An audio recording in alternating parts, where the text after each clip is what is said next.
প্রতিটি জেলা সাংগঠনিক জেলায় আজকে এই প্রতিবাদ মিছিলে যুক্ত হয়েছে।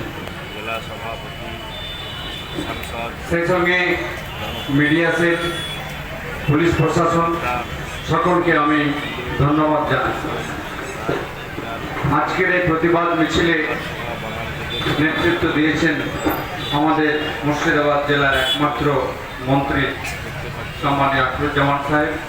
সেই সঙ্গে উপস্থিত হয়ে আরও আমাদের প্রতিবাদ মিছিল সহ আজকে সভাকে আলোকিত করেছেন আমাদের বিধায়ক লালগোলা মোহাম্মদ আলী সাহেব, বিধায়ক মনিরুল ইসলাম ফারাক্কা বিধানসভা, আমিরুল ইসলাম সাহেব শামসাগঞ্জ বিধানসভা, সেই সঙ্গে ইমানি বিশ্বাস সুতি বিধানসভা এবং অন্যান্য নবগ্রাম এবং খড়গ্রাম বিধানসভা থেকে সাগরদিঘি থেকে তিনাদের প্রতিনিধিরা এসেছেন। সেই সঙ্গে মঞ্চে আমাদের আরও যেনার নেতৃত্ব বা যেনার উপস্থিতি রয়েছে আমাদের পৌরপিতা মফিজুল ইসলাম এবং উপপৌরপিতা আমাদের সন্তোষ দাস আছেন, আমাদের কাউন্সিলরবৃন্দ এবং বিভিন্ন ব্লকের ব্লক সভাপতিবৃন্দ, শাখা সংগঠনের সভাপতিবৃন্দ এবং বিভিন্ন নেতৃবৃন্দ। আমি আর নামের দিকে যাচ্ছি না। এবং আমার সামনে মা বোনেরা, দাদা ভাইয়েরা, সকলকে আমি আমার শ্রদ্ধা, ভালোবাসা, আসসালামু আলাইকুম, নমস্কার জানিয়ে দু চারটি কথা আপনাদের সামনে বলবো। ইতিপূর্বে বিভিন্ন আমাদের বক্তাগণ আপনাদের সামনে বিভিন্ন তথ্য সহ মূল্যবান বক্তব্য আপনাদের সামনে তুলে ধরেছেন। আপনারা নিশ্চয়ই সেখান থেকে অবগত হয়েছে যে আজকের দিনটির উদ্দেশ্য কী এবং আগামী 21শে জুলাইয়ের তাৎপর্যটা কী, কীভাবে কেন এই 21শে জুলাই আসলো সেটাও আপনাদেরকে সেই দিনটিতে কলকাতায় উপস্থিত থেকেছিলেন আমাদের ফুরকান সাহেব, তিনিও আপনাদের সামনে বক্তব্য রেখেছেন। যাই হোক, সবটাই কিন্তু হচ্ছে যে আন্দোলন বা নেতৃত্ব দিচ্ছেন, প্রতিবাদ করছেন আমাদের সকলের জননেত্রী মমতা ব্যানার্জি। কার জন্য?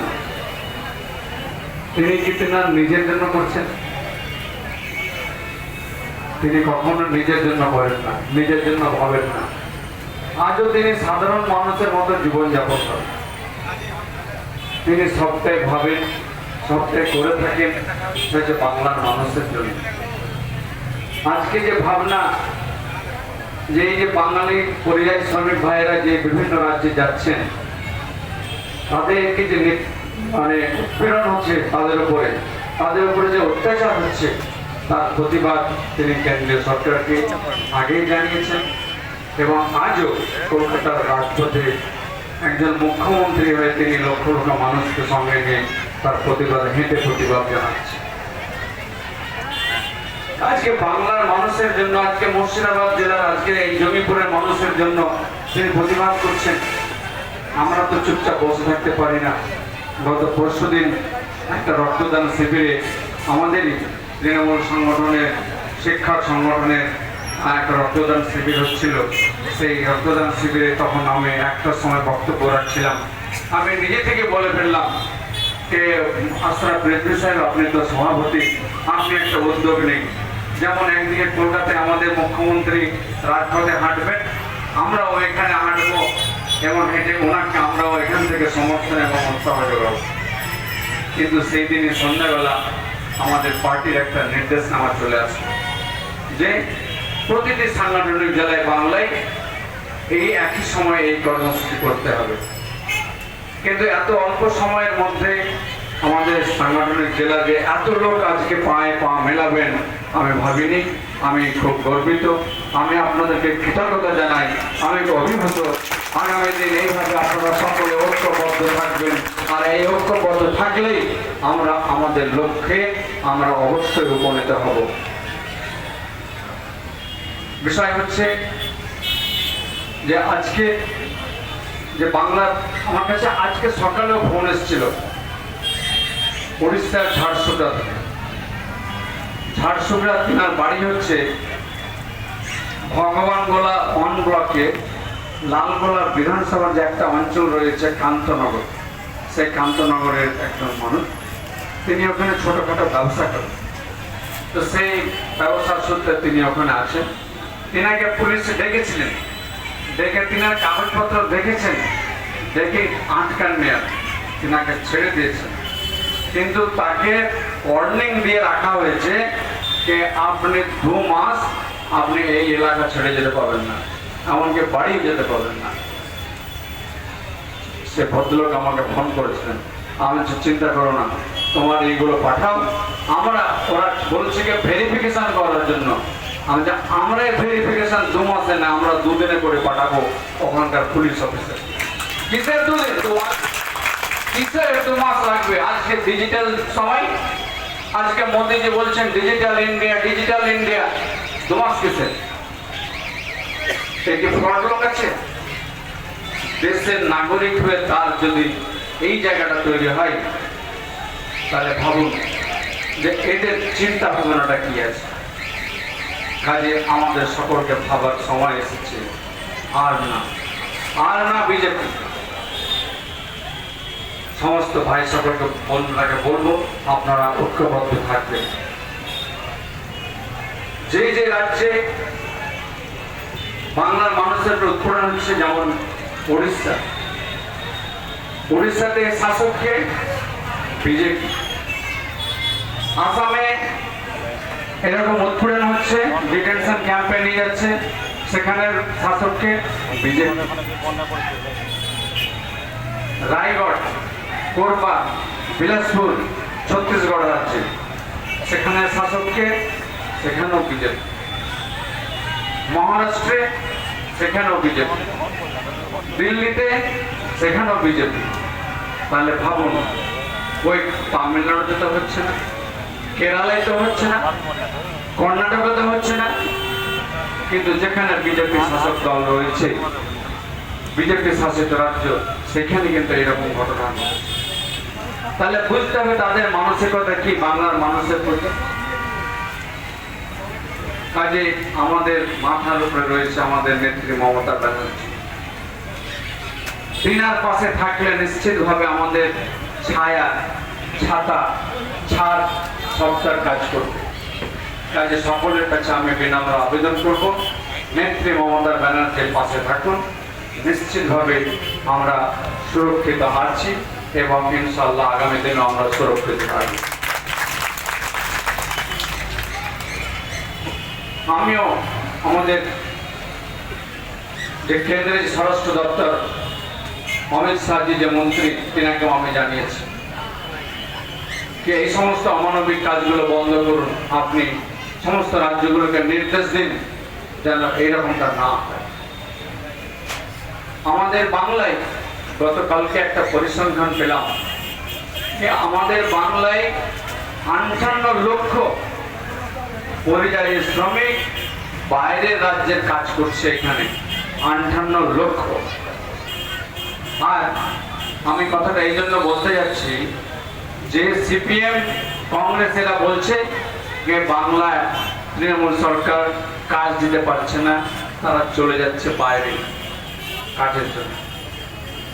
আমি তিনাদের উদ্দেশ্যে বলছি যে বাংলার মধ্যে বাইরের রাজ্য থেকে 58 লক্ষ শ্রমিক এসে কাজ করছে, আর বাংলা থেকে গেছে 46 লক্ষ। কোনটা বেশি? কাজে ওই যে সমস্ত বন্ধুরা অভিযোগ করছেন বাংলা থেকে এই জন্য যাচ্ছে যে এই যে একটু আগে আমাদের মন্ত্রী সাহেব যে বক্তব্য বলছিলেন যে বাঙাল কা শিল্প বহুত বড়িয়া হ্যায়, বহুত বড়িয়া হ্যায়, বহুত আচ্ছা হ্যায়। তো এটাই হচ্ছে সত্য ঘটনা। কে আজকে কেরালায় বাংলার যে কনস্ট্রাকশনের যে লাইনে যে কাজের এত চাহিদা কিছু, আমাদের এখানে দক্ষ শ্রমিক রয়েছে। এই দক্ষ শ্রমিকের জন্য তাদের এরকম ভাবে ডাক বা আহ্বানে আমাদের শ্রমিকরা সেখানে যাচ্ছে, কাজ করছে, তারা ইনকাম করে নিয়ে আসছে এবং নিজের পরিবারকে আরো এগিয়ে নিয়ে যাচ্ছে। সেখানে উড়িষ্যা, আসামে বাধা পড়ছে। কাজে এই বাধাকে আমাদেরকে অতিক্রম করতেই হবে। আগামী 21শে জুলাই আমাদের নেত্রী মমতা ব্যানার্জি ধর্মতলায় ডাক দিয়েছেন। তিনার নিজের কোনো পাওয়ার জন্য নয়, তিনি বাংলার মানুষের যেন নিজের ভোটটা নিজে দিতে পারেন। মাস্টার তৈরুল ইসলাম তিনি বলছিলেন যে টালিগঞ্জে একটা বাই ইলেকশনের 70% ভোট রিগিং হয়ে গেছে। এই রিগিং বন্ধ করার জন্য, কারচুপি বন্ধ করার জন্য কিন্তু মমতা ব্যানার্জি ডাক দিয়েছিলেন যে নো এপিক নো ভোট, অর্থাৎ সচিত্র ভোটার আইডি চাই, তারপরে ভোট আমরা দেব। অর্থাৎ নিজের ভোটটা আমি যেন নিজে গিয়ে দিতে পারি, অর্থাৎ নিজের ভোটটা নিজেকে আমাদেরকে সুরক্ষিত করার জন্যই কিন্তু মমতা ব্যানার্জি এই আন্দোলনটা করেছিলেন। লাভবান কে হলেন? লাভবান হলেন সারা দেশের মানুষ। বাংলার জন্য তিনি আন্দোলন করেছিলেন, কিন্তু ইলেকশন কমিশন সারা দেশের মানুষকে সে ভোটার আইডি দিয়েছিল। তাহলে দেখুন আমাদের নেত্রী, তিনার দূরদৃষ্টি, তিনার মানসিকতা যে মানবিক, সেই ব্যাপারে বলার অপেক্ষা রাখি।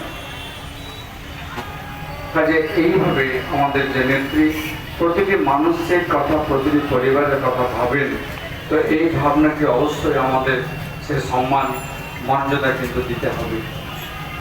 যিনি ভাবেন যে বাংলার মানুষ কিভাবে চলবে, কিভাবে করবে, তাদের প্রয়োজনীয় কাজগুলো যেন পুরুষরা বাইরে যাচ্ছে, মহিলারা যেন নিজেরা করতে পারে, যার জন্য দুয়ারে সরকারে নিয়ে এসেছে। দুয়ারে সরকার একবার আসেনি, কয়েকবার এসেছে। কে বাড়ির কাছে সরকারি আধিকারিকরা এসে আপনার প্রয়োজনীয় কাজটা করিয়ে নিয়ে যাচ্ছে। তিনি বলেছিলেন যে ক্ষমতায় নিয়ে আসলে ফ্রি রেশন ব্যবস্থা, মানুষ যেন অনাহারে না থাকে, সেটাও খাদ্য সাথীর মধ্যে দিয়ে তিনি আজকে ফ্রি রেশন বা দুয়ারে রেশনের কাজটা তিনি করেছেন। আজকে অন্য রাজ্যে তো একটা পয়সা লাগে, একটা মিনিমাম পয়সা দিতে হয়, কিন্তু মমতা ব্যানার্জি রাজ্যে, মমতা ব্যানার্জির ক্ষমতাতে পয়সা দিতে হয় না, সবটাই ফ্রি রেশন। আর স্বাস্থ্য সাথীর মধ্যে দিয়ে আমরা বিভিন্ন বেসরকারি হাসপাতালে বা আমাদের রাজ্যের বাইরে গিয়েও আমরা কিন্তু চিকিৎসা করাতে পারছি। আজকে হার্টের বাইপাস অপারেশন, বাইপাস যেখানে লক্ষ লক্ষ টাকা লাগে, সেই লক্ষ টাকার অপারেশনটাও স্বাস্থ্য সাথীর মধ্যে দিয়ে হচ্ছে। এটা হচ্ছে মমতা ব্যানার্জির মানবিক দিক। কাজে এই মমতা ব্যানার্জির চিন্তা ভাবনা, মেয়েদের বিয়ে দিতে হবে, তারও ভাবনাটা তিনি করেছেন। কন্যাশ্রী দাও, যেন কোনো নাবালিক মেয়ের বিয়ে না হয়। রূপশ্রী দিচ্ছে, যেন বাবা মা যেন চিন্তায় করতে না হয়, কিনাকে অস্বস্তি না হয়, যেন এই রূপশ্রী প্রকল্পের মাধ্যমে, কন্যাশ্রী প্রকল্পের মধ্যে দিয়ে যেন তাদের পরিবারের মেয়েদের বিয়ে হয়ে যায়। তো এই ভাবনা একজন অভিভাবক তার সন্তানদের জন্য ভাবে, কিন্তু সেই ভাবনাটা কে ভাবছে?